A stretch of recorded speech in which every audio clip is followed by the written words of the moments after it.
This is Andy Purewal for Boxing Social in association with Betfred. I'm delighted to join my Matchroom Boxing CEO Frank Smith in the immediate aftermath of a stunning victory from George Kambosos against Teofimo Lopez. Frank, straight into it, what did you make of that fight and the victory for George? Unbelievable fight. What a win for him. You know, he did everything he needed to. Great performance from both guys, and yeah, what a night.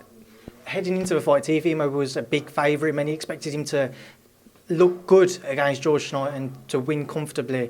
What went wrong for him?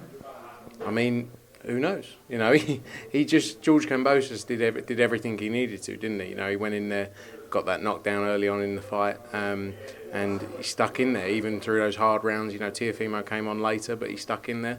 And like I say, he's trained for, what's it been, 9 months since his fight was originally. Since the purse bid originally, and you know he's trained and he's obviously focused on everything Teofimo Lopez does, and he's gone in there and he's got the win. Before the fight, Teofimo was mentioning the Devin Haney fight, the Josh Taylor fight, amongst others.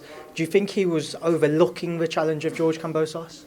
Possibly. You know, he obviously came out the back of a win against Lomachenko, who, you know, many believe up there pound for pound #1 fighter in the world prior to that loss, and maybe he just thought that Kambosos wasn't on the same level as him. But you know, we've seen it before in many fights where people don't always go in and deliver against fights where they think they're going to just get walk over and go on to the next one. You know, he was talking about Devin Haney, but he was talking about Josh Taylor as well, moving up to 140. But you know, George Kambosos is the one who's come out of it and got a huge future ahead of him, whether that's US, Australia, but you know, he's got some big fights ahead of him now. Touch on some of the rest of the card. Ogawa, with his victory against Fazile to become the IBF. Ogawa? Ogawa. I say Ogawa. It's my accent. I say Ogawa. It's my accent. Well, apologies for any misinterpretations or anybody I may have offended with that. But yes, Frank, on that fight, your thoughts? Great win for Ogawa. It was a really good win. I didn't get to watch all the fight. I was actually running about during that fight. But great performance from him, and again, there's some big fights out there for him as well. You know, especially with our fighters, whether that's the likes of Zelfa Barrett or Joe Caldina, some big nights there as well. So great win. I think many believed that Fazili would come away with the win tonight, but Ogawa did it. Frank, moving on to Ray Ford. It was a tough test for him, but he ended up coming through with flying colours. What types of questions do you think he did answer tonight? I think that was the best performance I've seen from Ray Ford. Maybe that, you know, he had a draw recently in one of his fights, and maybe that's what's kicked him on to, you know, really focus. And yeah, best performance I've seen from him. Really entertaining. Good win and some big fights for him in the future. Zhili Zhang back with a KO victory as well.